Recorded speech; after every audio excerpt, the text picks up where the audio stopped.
Hari ini bersama Dr. Clarin Hayes. Ini adalah seorang anti-aging dokter. Yes, dan true. juga content creator juga. Yes, betul. Dulu tuh sering ngeliat kamu seliweran tuh dulu sering bikin YouTube juga ya. Betul Iya banget. kan, bikin YouTube. Sekarang masih rutin nggak bikin YouTube-nya atau udah mulai di TikTok aja atau? Kalau sekarang sih YouTube lebih ke shorts-nya ya, gitu. Terus lebih ke Instagram sama TikTok. Soalnya kayak audiensnya tuh beda-beda gitu loh. Fair banget Kak, kayak Instagram maunya yang kayak gini tipenya, TikTok maunya yang kayak gini. Mana konten aku kan edukasi ya. Iya. Jadi kayak ujian setiap hari gitu sih. Karena ditanyain orang-orang atau? Karena materinya kayak harus edukatif aja gitu. Oh. Dan nggak boleh ngasal dong, iya, harus benar dong. Kan dokter, kan? betul. Tapi pas awal bikin konten itu waktu masih pendidikan kah atau udah jadi dokter umum kah? Ketika awal-awal banget, karena kan kamu lama banget sebenarnya itu di YouTube itu kan? Iya benar-benar. 2017 itu aku pas masih koas. Ya masih koas, bener kan? Betul, dan itu tidak mudah karena maksudnya nggak banyak yang masih pro kontra lah kayak gitu. Masih pro kontra untuk bikin konten maksudnya? Betul. Oh jadi anak koas tuh sebenarnya nggak boleh atau? Bukan, lebih tepatnya gini. Aduh gimana jadi takut ngomongnya. Yang aman. Pelan-pelan. Oke, aman. Jadi saat itu 2017 aku baru pertama banget koas. Itu belum zamannya dokter pada bikin video edukasi di sosmed. Oke, itu belum ngetren lah ya. Betul. Kemudian YouTuber juga bisa dihitung jari lah ya. Kayak misalkan saat itu siapa yang aku tonton? Aku nonton Karadit, terus Koedo, terus Jovi Andovi juga. Ya, zaman-zaman itulah, ya, OG itulah. The OGs, yes. Nah, jadi ada beberapa pihak yang kayak, tapi kan dia belum dokter ya, gitu kok dia bikin konten-konten kayak gini sih, gitu. Tapi kan kamu nge-declare kalau kamu koas kan? Betul, ya, kan isinya vlog lagi jadi medical student gitu. Which is, tapi nggak ada panduan bahwa nggak boleh bikin kan pada saat itu. Enggak sih. Karena teknologinya lebih cepat daripada guidelines-nya pada saat itu kan. Something like that. And we all know lah ya, kalau sesuatu yang baru itu kan pasti banyak orang mungkin ada yang pro kontra, ada yang bertanya-tanya, ada yang kayak ini nggak sih, itu nggak sih gitu. Tapi in the end, look at it now. Sekarang semua bikin. Yes. Karena kan dokter juga educate. Iya. Gitu. Tapi sebenarnya sekarang ada guideline-nya nggak sih sebener-benernya? Kayak koas tuh kalau mau bikin konten harus yang kayak gini. Dokter kalau bikin konten harus kayak gini. Ada nggak dari ID kah, dari pemerintah kah gitu? Kalau dari organisasi, aduh gimana ya? Kalau guideline sebenarnya setahu aku sih ya, itu nggak ada yang pasti banget. Cuman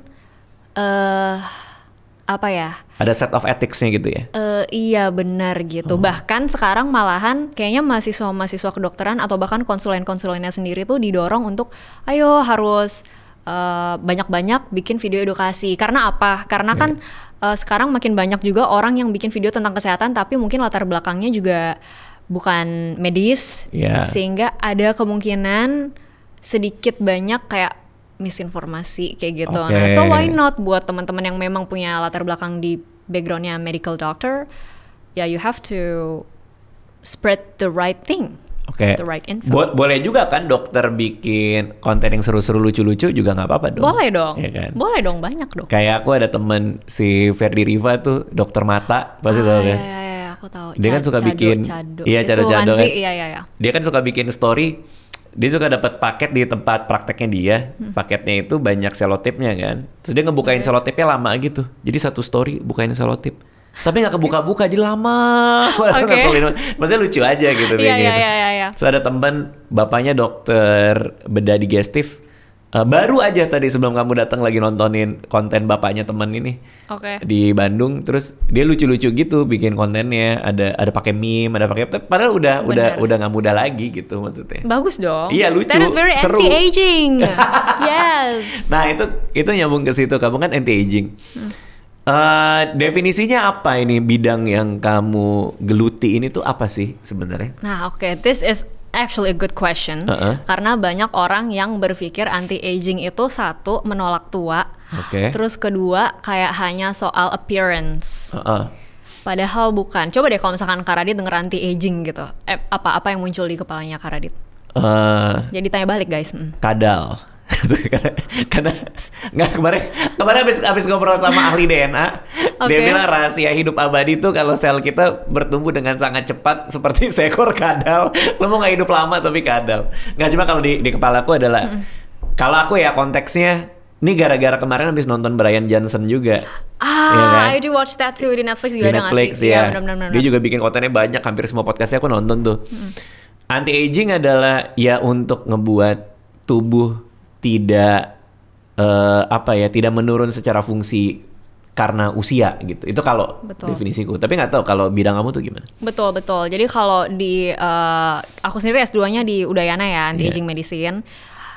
Per definisinya itu anti-aging itu adalah ilmu untuk memperlambat, mencegah, bahkan mungkin mereverse proses penuaan itu sendiri. Gitu. Tapi untuk bagian reverse ini masih di masa depan kali ya gitu ya. But we don't say it's impossible, right? Cause who knows gitu. Nah, tapi so far untuk sekarang ya gimana caranya kita itu tidak early aging kayak gitu. Karena banyak orang-orang kan sekarang yang mikir, enggak, gue mah pro aging, gue mah anti aging. Pro dan anti, actually it's the same karena in the end kita semua aging. Tapi how you age itu bisa beda-beda ya dong.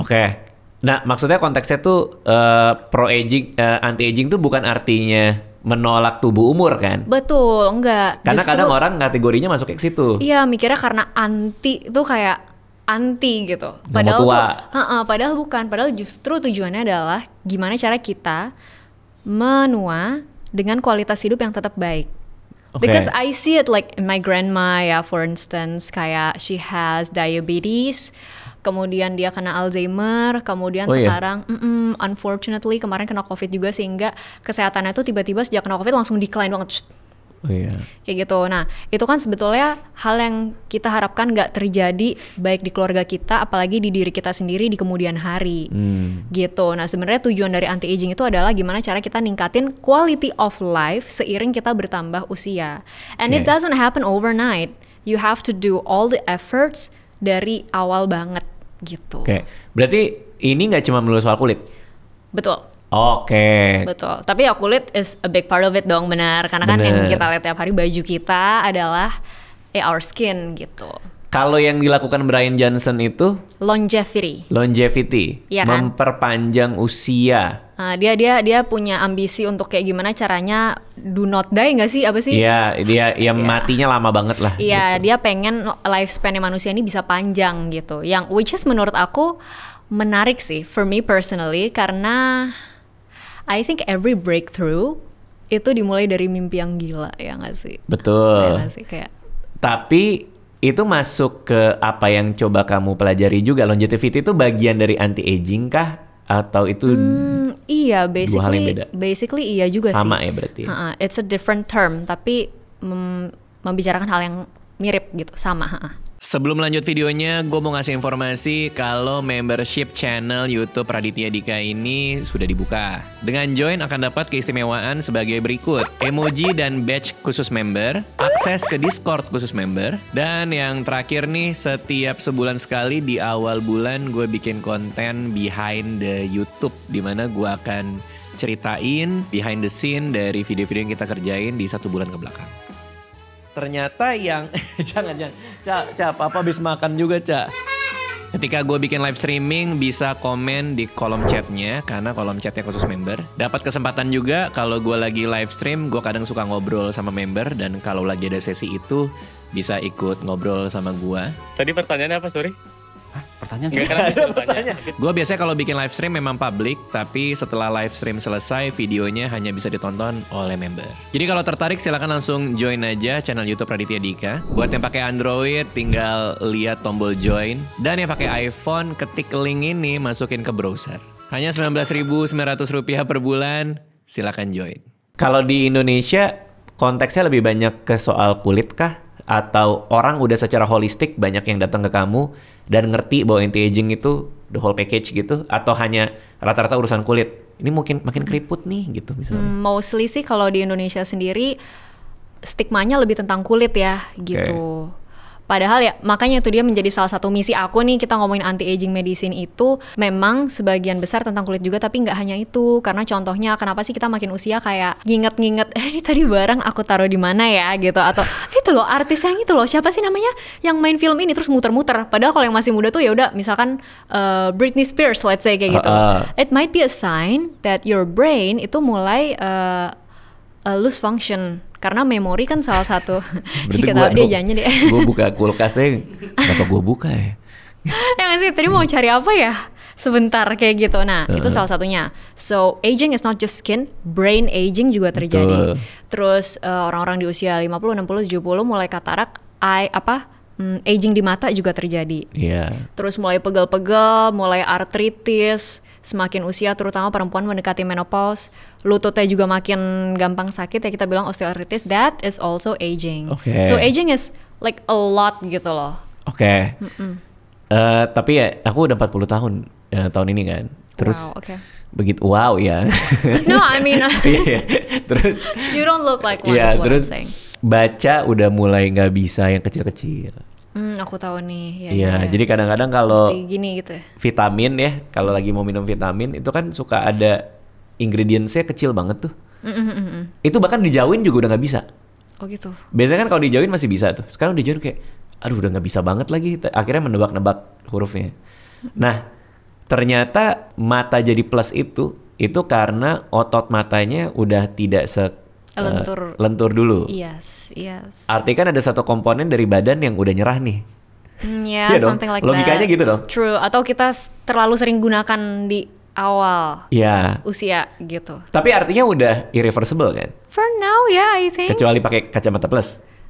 Yeah, there's that. But again kayak lensa di kepala aku sih kayak kita nggak tahu ya 10 tahun 20 tahun lagi. Siapa tahu ada teknologi kayak untuk balik lagi. Ya, maybe stem cell or gak tahu ya, kita belum tahu ya kan. Tapi artinya itu membuat diriku tuh jadi ngerasa udah ada bagian tubuh yang I see. Udah nggak bisa. Mulai ada perubahan gitu kan ya. Apalagi kalau kita lihat sejarah orang-orang di Italia zaman dulu lah, di Roma gitu kan. Rata-rata usia harapan hidupnya itu 25 tahun sampai 28 tahun. Which is, ini gue udah 40 kan? Iya kan? Artinya wow, you exceeded it. Iya, maksudnya peak umur manusia itu udah dilewatin, dan sekarang it's only getting worse aja gak sih? Karena itu bagian dari aging. Argumen itu gimana? Wait, why is it getting worse? Coba gimana? Karena setiap hari kita bangun tidur, ada satu bagian yang sudah tidak sebaik dulu. Kalau kita remaja, setiap hari kita bangun tidur, tingginya nambah. Benar. Iya kan? Ototnya bisa nambah kalau weight training. Kalau sekarang kalau nggak latihan, sarkopenia kan? Betul. Maksudnya otot makin berkurang. Iya. Meaning, tiap hari bangun, getting worse dong. You can see it in that way. Yeah, you can see it in that way. Tapi kayak bisa juga nggak sih kita? Ini curcol.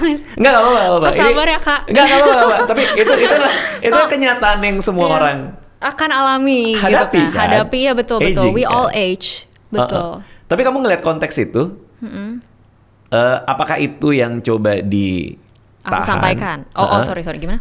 Apakah itu coba yang kamu tahan? Artinya kayak, oke, lo nggak apa-apa, bagian tubuh lo banyak yang tidak berfungsi sebagai dulu, tapi gue akan coba untuk membuat kualitas hidupnya tetap baik. Atau itu konteks anti-aging yang kamu datang dengan semua pengetahuan dan medicine yang kamu berikan itu di bagian yang mana gitu? Gimana caranya kita mempreserve fungsi itu sebaik mungkin, selama mungkin. Gitu, karena ya memang tidak ada yang abadi ya, gitu ya kan. Pasti memang ada penurunan, tapi gimana sih caranya kita biar nggak penurunan ini terjadi early? Tidak early. Gimana caranya penurunan ini tidak terjadi dini? Nggak terjadi lebih cepat dari yang seharusnya, atau bisa kita slow down rate-nya. Kayak misalkan si Brian Johnson juga kan, dia kalau nggak salah dia ngukur apa tuh istilahnya ya?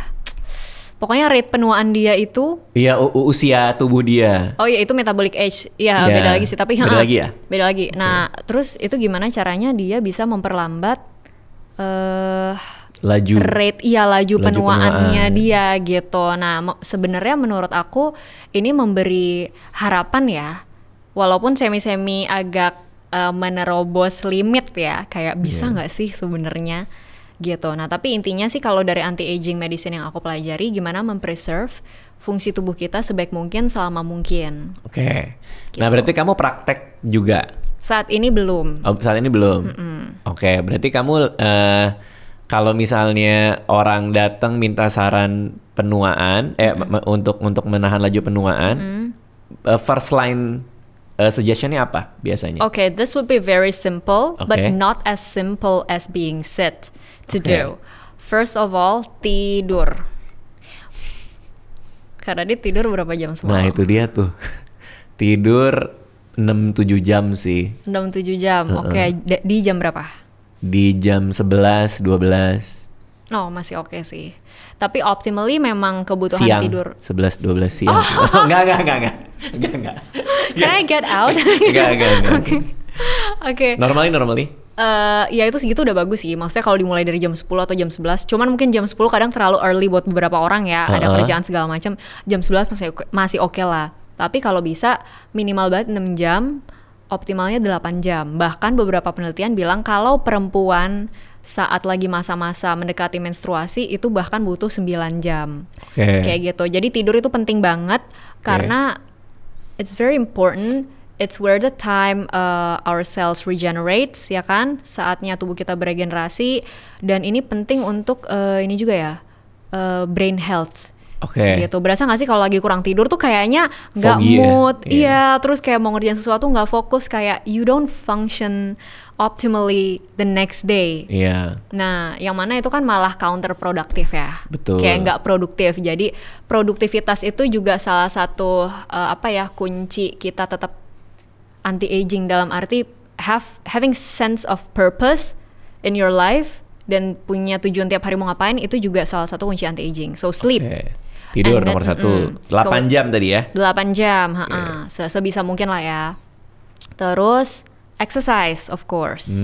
Gitu. Ini udah banyak kali ya yang ngomong kayak seberapa pentingnya olahraga, dan gak hanya aerobic exercise atau cardio, tapi juga beban. Betul.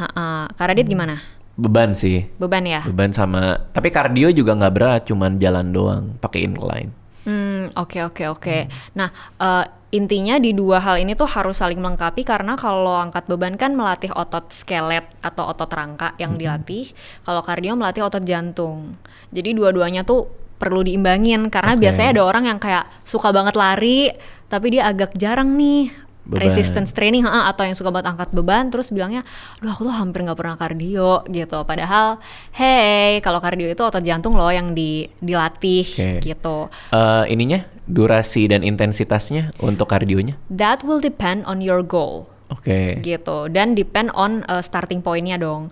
Misalkan kayak aku seperti ini, aku pengen kayak badan aku lebih kenceng, pasti beda dengan kebutuhannya Kak Radit dong. Gitu. Terus activity, metabolic rate, gender, laki-laki atau perempuan tuh bisa beda. Tadi apa tuh? Exercise. Terus tidur. Nutrisi udah pasti. Ini mah tau lah ya, hindari junk food dan lain sebagainya, dan antioksidan yang banyak. Dari makanan. Buah itu antioksidan. Buah, sayur, probiotik juga penting. Gitu. Itu yang banyak orang miss ya, probiotik ya? Iya, probiotik sama protein. Kadang kita cuman kayak, apalagi orang Indonesia banyaknya makan karbo karena nasi segala macem ya kan. Gitu. Jadi overall perbanyak antioksidan, terus kurangin yang digoreng-goreng karena itu radikal bebasnya tinggi banget. Terus berserta tepungnya nggak juga? Iya, in moderate amount that's fine sih. Gitu. Terus apalagi itu tadi, stress management yang baik. That is very important. Buat apa? Tapi itu susah banget.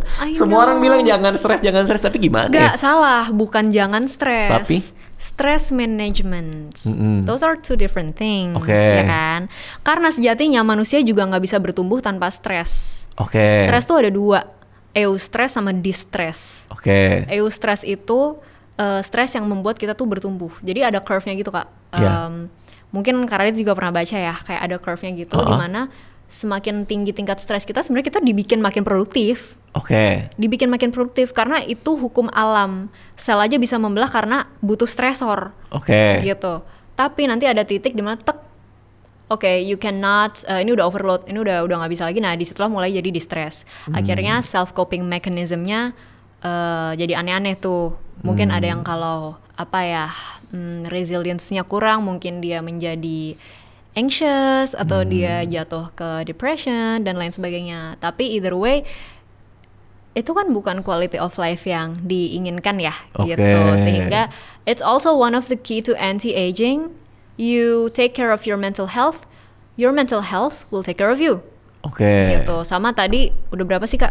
Ada banyak tuh tadi, ada tidur, ada exercise, ada nutrisi, ada stres. Dan yang terakhir skincare juga dong pastinya, ya kan? Karena dia pakai skincare nggak? Sama sekali nggak. Not even sunscreen. Pakai sih, tapi nggak yang bener-bener rutin. Skincare apa yang paling bagus? Ini katanya ada yang glutathione sama hyaluronic acid. Itu betul. Acid. Kenapa orang Indonesia butuh itu?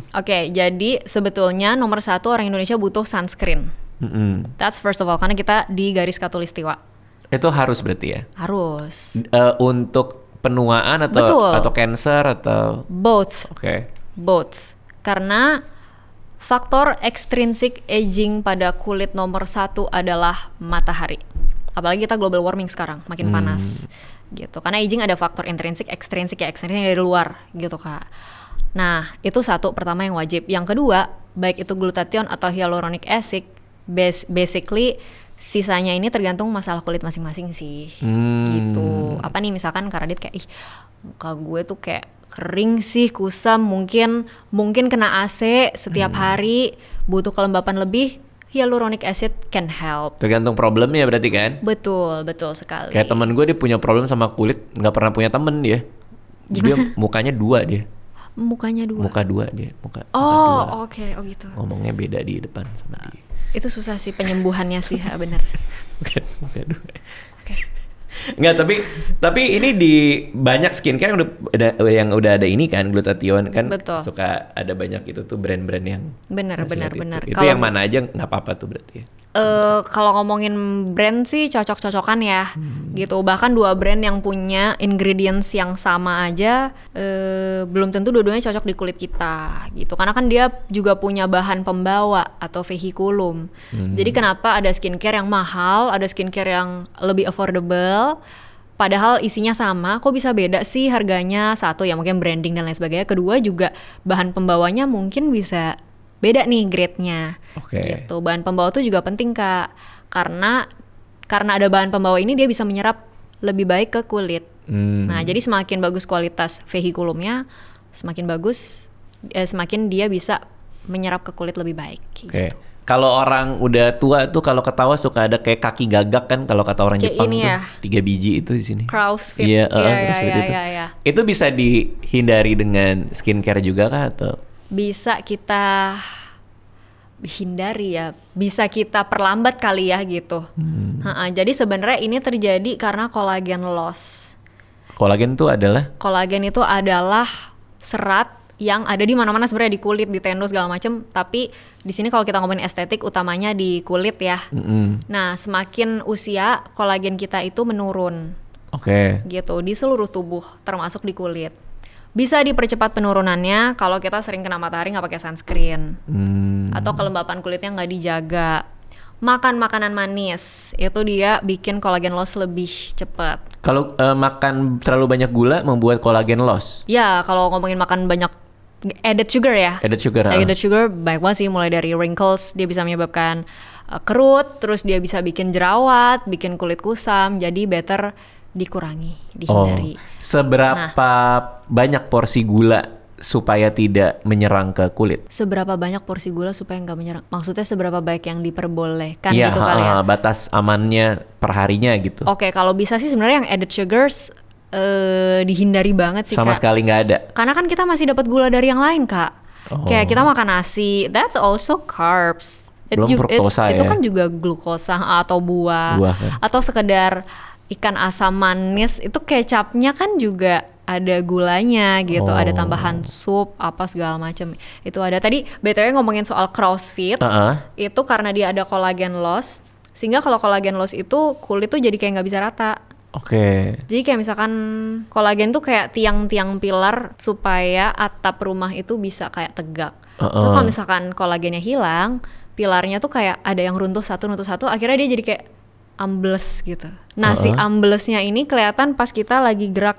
Nah disitulah dia muncul kerut. Kebayang gak, Kak? Oh itu karena itulah ada kerutan. Iya, kenapa sih susah banget? Dia langsung kayak ngaca gitu. Oh iya ada lagi. Normally kalau above 30 atau late 20s memang udah ada muncul sih Kak. Nah makanya salah satu cara nguranginnya, satu jaga kelembapan kulitnya Kak. Kedua pakai bahan yang menstimulasi produksi kolagen kayak golongan retinoid.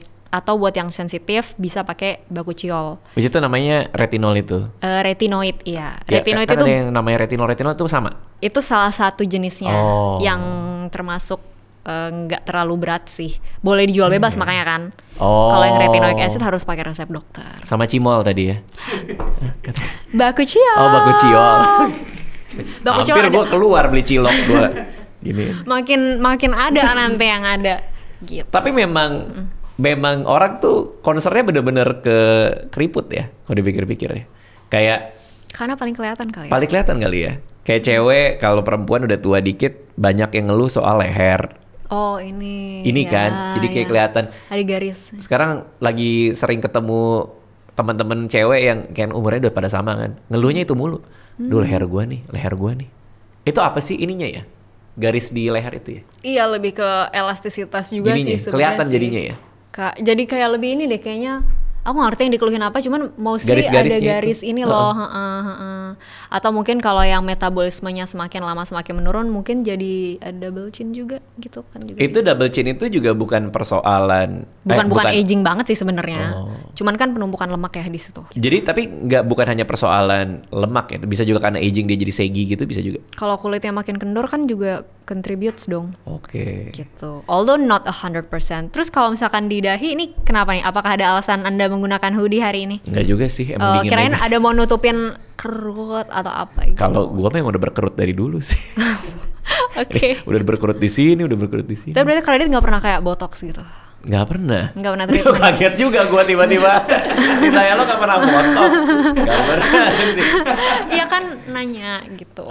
Kenapa? Maksudnya apakah itu hal yang lazim kah sekarang untuk di botox? Dan apa manfaatnya? Sebenarnya kalau botoxnya itu sendiri sih dia tuh kayak menahan otot supaya nggak bergerak gitu kan. Tapi bukan kontraksi ya, jadi dia merelaksasikan otot supaya nggak gerak. Terus kalau otomatis kalau ototnya nggak bergerak, kulitnya juga nggak bergerak kayak dong. Kalau kulitnya lebih jarang bergerak, otomatis kerutannya lebih lama terbentuk. Dia nggak terlalu ketarik, apalagi kalau kita olesin terus pakai golongan retinoid atau bakuchiol yang bantu merangsang kolagennya juga, stimulasi kolagen. Nah itu akan lebih baik gitu sih Kak. Botox itu apa sih? Disuntik? Disuntik. Betul. Jadi yang ada kerut-kerutan disuntik supaya tidak bergerak. Iya, supaya ototnya rileks. Supaya rileks dan tidak bergerak kan? Betul. Ini kalau misalkan aku kayak gini kan nggak ada kerut nih. Tapi kalau aku kayak gini kan ada kan? Jadi kalau botox dia nggak bisa gini? Enggak juga. Maksudnya gimana? Kan ditahan katanya tadi. Enggak, maksudnya tergantung requestnya gitu Kak. Tergantung Kak Radit nih misal kayak kalau ke dokter nanti gitu kayak pengennya, aku pengen tetap bisa berekspresi gitu. Apalagi kan Kak Radit butuh harus ekspresif gitu kan. Berarti bisa sampai tidak ada ekspresi? Kalau lebay sih bisa. Kalau misalkan too much. Ya iya kan jadi kaku gitu ya. Makanya kalau misalkan kadang suka ngeliat beberapa wanita yang udah lumayan usia gitu ya, terus kayak mukanya kaku banget, kurang natural sih. Karena mungkin botoxnya terlalu banyak unitnya gitu kali ya gitu. Kadang kalau ngeliat aktris Hollywood ya, kayak ada satu aktris lah yang waktu kecil gue suka nontonin. Terus sekarang lewat lagi di iklan gitu.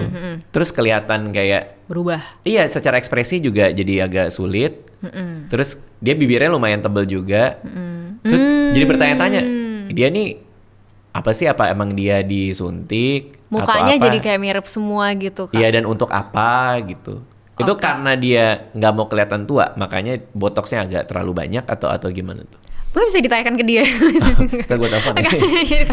Tapi nggak, maksudnya artinya bisa. Pemakaian yang berlebihan bisa jadi kayak gitu? Bisa.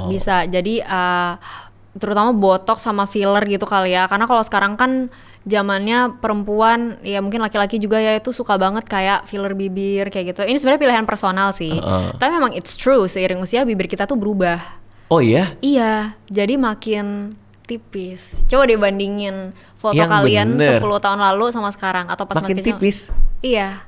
Karena kan atrofi gitu. So there's also lip aging. Lip aging? Jadi awalnya dia langsung dia ngecek-ngecek sendiri. Besok-besok datang ke kantor. Iya. Nah gitu. Jadi salah satu cara untuk mengkoreksi yang banyak perempuan lakukan sekarang juga adalah lip filler. Oke, lip filler itu supaya lebih plump. Supaya lebih volumenya supaya ke restore. Jadi misalkan nih orang kayak tapi kalau misalkan di filler dia akan jadi lebih. So there's an aesthetic in face harmony gitu. Tapi di batas apa sampai orang jadi tahu gitu kayak lu kayaknya ada yang aneh deh gitu. Nah itu dia, sekarang zamannya the era of undetectable aesthetics. Artinya kalau zaman sekarang orang tuh pengen treatment tapi nggak mau kelihatan treatment, tapi kelihatan ada bedanya, tapi apa ya gitu. Kalau mungkin 2 tahun 3 tahun yang lalu pengennya kelihatan banget gue habis lip filler nih langsung kayak gitu. Karena dilebaikan. Iya, benar-benar pengen perubahan yang drastis. Jadi tren beauty itu emang berubah terus sih gitu ya. Kalau sekarang pengennya yang lebih subtle, yang lebih natural, tapi ya tetap ada perubahan, tapi kayak semi diapain ya dia ya? Gitu, kayak gitu. Kayak temanku waktu itu tarik benang, tapi kita semua tahu dia tarik benang. Masih ada layangannya soalnya dia. Benang yang berbeda. Kita hidup di universe yang berbeda deh Kak. Tarik benang tuh apa? Tarik benang. Nah aku nggak ngerti itu. Apa tuh maksudnya? Kalau tarik benang itu thread lift. Jadi itu dimasukin kayak benang yang bukan untuk dicabut lagi ya. Tujuannya bisa untuk lifting, untuk mengencangkan, dan untuk reposisi lemak juga bisa. Jadi ada benang beneran benang, as in benang? Iya, tapi jangan bayangin benang jahit Kak, beda. Benang apa nih? Benangnya tuh kayak benang biologis gitulah intinya, yang memang dia dimasukin, kemudian dia akan ditarik. Ini case-nya kalau untuk pipi ya misalkan ya. Karena kan seiring usia banyak orang yang kayaknya mulai sagging gitu. Iya, pipi turun tuh. Nah, itu bisa ditarik ke atas, di reposisi lemaknya, terus kayak lebih diangkat gitu loh untuk lifting. Tahan berapa lama? Nah biasanya sih dia harus retouch lagi, tergantung jumlah benangnya tuh berapa. Udah banyak gitu. Kan kayak misalkan ini mau ditarik, udah gitu gak cuma buat sagging doang sih Kak. Biasanya orang yang mau mengubah wajah jadi V-shape juga ditarik benang. Biar walaupun tegas gitu? Iya, biar kayak lebih gak cabi, biar lebih kayak V gitu. Walaupun sebetulnya bukan karena indikasi aging, tapi ya it's an aesthetic procedure, jadi ya dilakuin aja. Ini kayak abis podcast ini langsung Kak Radit langsung kayak gue harus diapain. Tiba-tiba gue V besok nanti ini kayak feel semuanya kayak gitu. Kalau tarik kulit ada lagi katanya. Facelift. Kayak itu ranahnya dokter bedah ini sih, bedah plastik sih kalau facelift. Itu beda sama anti-aging? Itu dia bagian surgery-nya. Gitu, dokter yang memang khusus untuk tindakan-tindakan bedah. Kenapa ada yang facelift dan ada yang tarik benang? Itu dua hal yang ditarget beda berarti? Itu personal preference sih. Satu biaya, karena kan biaya untuk facelift jauh lebih mahal dong daripada yang tarik benang. Kedua, yang ini lebih permanen tentunya kalau facelift. Ya tapi maksudnya kalau misalkan dia nanti aging lagi, hidupnya masih panjang, ya bisa kendor lagi juga sih anyway. Diapain sih facelift? Jadi tuh kayak dibelek, potong terus ditarik facelift, di-lift gitu. Jadi dia akan kenceng. Iya, sesagging apapun kulitnya nanti dia akan kenceng lagi. Cuman untuk tekstur segala macam ya tetap butuh skincare segala macam kayak gitu Kak. Kalau dia di facelift tapi bagian tubuh yang lain nggak diapa-apain, which is kan nanti ada pembeda yang jelas nggak antara tarikan di leher sama mukanya yang jadi kenceng gitu? Harusnya sih kalau yang aku tahu ya Kak, sebenarnya kan ini bukan dari area aku, cuman harusnya sih dokternya akan ngasih di tempat yang nggak kelihatan, jadi estetika. Jadi kayak di hairline misalkan, jadi kan orang nggak kayak kelihatan banget ya kalau ada scar misalkan di sini tuh nggak mungkin. Pasti dia taruh di tempat-tempat yang lebih tersembunyi. Oh nggak, maksudku ada disparitas nggak antara muka yang kenceng sama leher yang kendor? Disparitas gitu? Guys, disparitas. Iya, ada disparity nggak antara itu? Harusnya sih kalau emang dua-duanya kurang kenceng, dua-duanya di ini sih Kak. Oh, dua-duanya ini juga di facelift bisa juga? Neck lift gitu bisa deh. Wow. Kayaknya bisa deh. Tapi balik lagi kan Kak, ya? Maksudnya kan what for kalau dari luar penampilan kita tuh bagus tapi dalamnya ringkih. Iya. So that's why balik lagi you have to do efforts to not only look young but feel young and be vital gitu loh. That is anti-aging guys. Oke. Karena ya itu sih ya, kalau kitanya nggak sehat juga muka mau diapain juga percuma juga ya. Siapa yang mau ke klinik kalau misalkan ginjalnya aja rusak gitu kan. Oke. Nah, berarti kalau penyakit terbanyak yang berkaitan dengan pertumbuhan usia di Indonesia tuh apa? Nah ini yang berasa ujian ini. Kenapa tuh? Penasaran. Karena ngomongin statistik kalau ini. Iya, apa kalau misalnya lah? Aduh, apa ya? Diabetes pasti ya? Berhubungan nggak? Penyakit-penyakit degeneratif ya berarti ya. Gitu, lebih baik penyakit degeneratif daripada penyakit infeksi kali ya. Kalau di negara-negara apalagi kita yang suka manis segala macam, degeneratif tuh banyak sih, kayak mulai dari ya diabetes, hipertensi, kolesterol, penyakit yang sering kita dengar selama inilah. Berarti gitu, artinya itu berkaitan sama aging. Kayak semakin kita tua, kemampuan badan untuk metabolismenya akan menurun. Betul. Jadi luas banget sih ya sebenarnya anti-aging. Coba kalau misalkan kita ngomongin penyakit jantung, mungkin ini lebih bisa didalami kalau Karadit ngundang dokter jantung gitu kali ya. Cuman basically pembuluh darah kita tuh juga menua loh. Kalau kita sering aduh sedih banget deh. Jadi kayak pusing yang ngundang aku, bye. Pusing banget gue udah dari mata gue makin tua, pembuluh darah gue tua. Nggak serius. Tapi tenang, ada hacksnya, ada caranya. Gimana gitu. Caranya? Sebentar dulu, jangan langsung ke caranya. Orang Indonesia nih dulu langsung ke caranya nih. Oke. Nah jadi pembuluh darah tuh juga menua. Kalau misalkan kita banyak makan gorengan tuh, terus deep fried. Nah itu lemaknya tuh akan dia bisa numpuk di dinding-dinding dalam pembuluh darah. Bayangin kayak pipa selang, terus dalamnya itu kayak ada kerak-kerak lemak nempel, kan dia lama-lama nyumbet. Iya, ada plak gitu ya. Makin kecil makanya. Nah terus ujung-ujungnya ini penjelasan simpelnya aja sih sebenarnya. Ujung-ujungnya kalau dia penyumbatannya makin gede atau ada luka trombus nyumbat segala macam, jadinya manifestasinya ke serangan jantung. Nah misalkan kayak gitu. So it is a part of aging. Terus misalkan kenapa sih orang semakin usia juga obesitas makin gampang naik berat badannya gitu ya. Yaitu karena metabolic rate-nya juga menurun. Naturally memang seperti itu. Tapi again ada hacksnya, olahraga, bangun otot, build muscle. Karena muscle itu consume energy.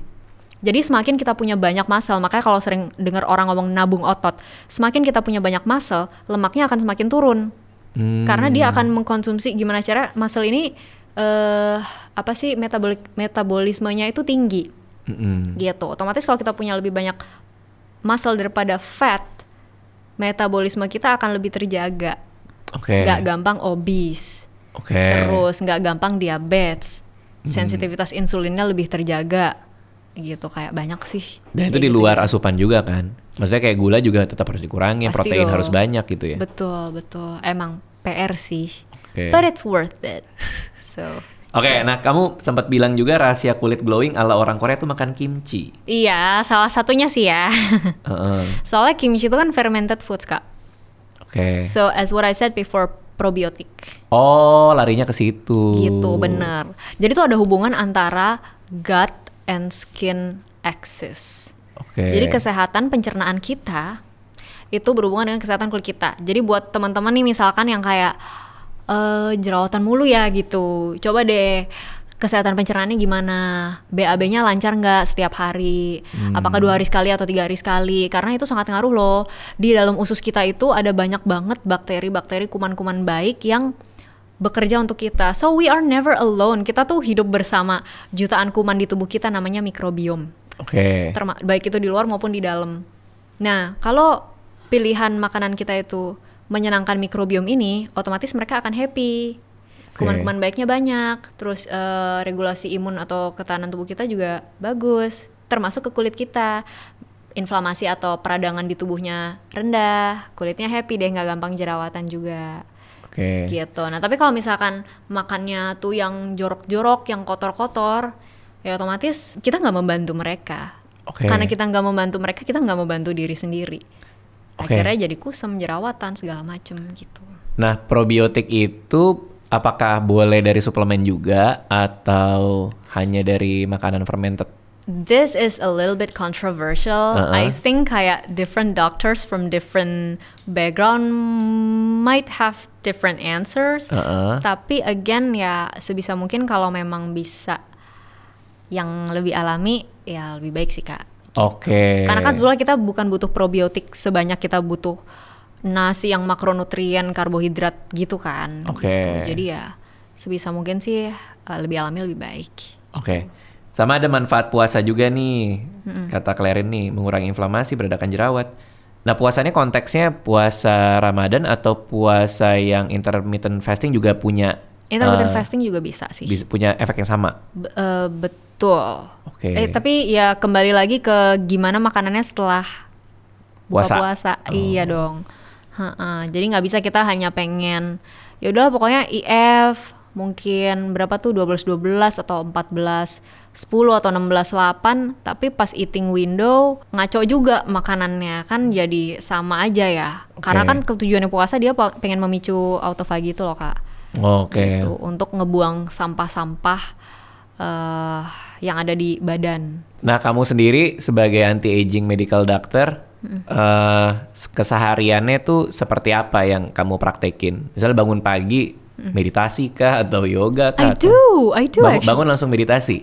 Ya sikat gigi, BAK terus meditasi gitu sih. BAK? Jadi, sorry ini bahasa dokter.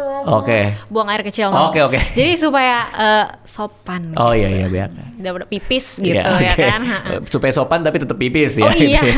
Iya gitu. Terus jadi aku bangun. WC lah gitu ya. Iya, terus bersih-bersih, sikat gigi segala macam, terus aku meditasi sambil berdoa. Meditasi sampai berdoa di jam berapakah itu? Aku jujur aku rada siang sih bangunnya Kak. Aku kayak jam 8-an gitu. Meditasinya dengan lagu atau diem aja atau? Aku sih diem, aku sambil afirmasi. Bersila, duduk. Kalau bersila aku suka pegel. Jadi aku duduk terus kayak ya udah napas, terus afirmasi positif karena it really works for me, dan pastiin tadi tidurnya juga tidur cukup. Terus itu that's how I start my day. Meditasi, terus sarapan. Betul, sarapan, kemudian mulai kerja segala macam. Dan apa isinya sarapannya? Sarapannya, aku kalau pagi aku suka minta jus jambu tanpa gula, tanpa susu, tanpa tambahan apapun. Jus jambu merah karena actually vitamin C di jambu lebih tinggi daripada di jeruk ya. Terus ya udah abis itu ya apapun yang udah dimasakin di ini sih sebenarnya. Tapi kalau bisa kalau ada sayur ya aku ambil sayur duluan. Tapi tenang, nggak seserem itu juga kok. Aku juga makan gorengan masih. Anyway. Tapi nggak sering kan? Iya, lebih mindful aja sih kalau lagi udah kayaknya kebanyakan stop gitu. Karena gorengan kan minyaknya dipakai berkali-kali juga kan. Ya apalagi kalau beli di luar. Kalau di rumah mungkin masih bisa kontrol kan. Terus kerja, terus aku seminggu 3 kali aku ke gym sih Kak. Gym? Berarti buat resistance kardio juga di situ? Iya, walaupun emang kardionya nggak setiap saat habis itu, tapi harus ada olahraganya gitu sih. Terus apalagi ya, sama tidurnya itu aku long sleeper banget sih, parah. Biasanya naik kasur jam? Naik kasur jam 11 malam, habis itu sampai jam 9. Sampai jam berapa tuh berarti? 7, 8. Jam 7, jam lama, 8. Aku kalau tidur lama. Ya bagus dong. Dan ini soalnya menjadi salah satu apa sih namanya? Apa sih kalau di awal tahun apa? Resolusi aku dari tahun lalu, karena tahun lalu itu tahun yang cukup naik turun, sibuk mental dan emosionalnya buat aku juga. Dan aku ngerasain betapa kalau kita ngorbanin tidur tuh besoknya kayak nggak seproduktif itu, nggak seperti yang diharapkan. Sehingga akhirnya kayak Clarin, pokoknya nomor 1 badan lu dulu, tidur dulu, bodo amat. Sekarang misalkan ada kerjaan atau gimana, ya nggak apa-apa deh, pokoknya tidur dulu deh, tidur harus cukup. Gitu, because buat aku sih itu sepenting itu sih, dan itu yang menahan penuaan kulit juga anyway gitu kan. Gitu, tidur. Ritual sebelum tidurnya, skincare-nya pakai apa tuh? Aku pakai skincare aku sendiri. Oh, pakai punya sendiri, which is pakai semua ini nih. Ada glutathione dan apa glutathione ada, hyaluronic acid ada, bakuchiol juga ada. Teman-teman, ini edukasi ya, kalau misalkan kalian tuh nggak cocok pakai retinol atau retinoid, bisa pakai alternatif kayak bakuchiol. Oh, dan itu selalu diligently tiap hari persis sama semua. Iya, aku ada selingin sama retinoic acid juga sih. Oke, suplemen kamu? Vitamin D. Vitamin D aja.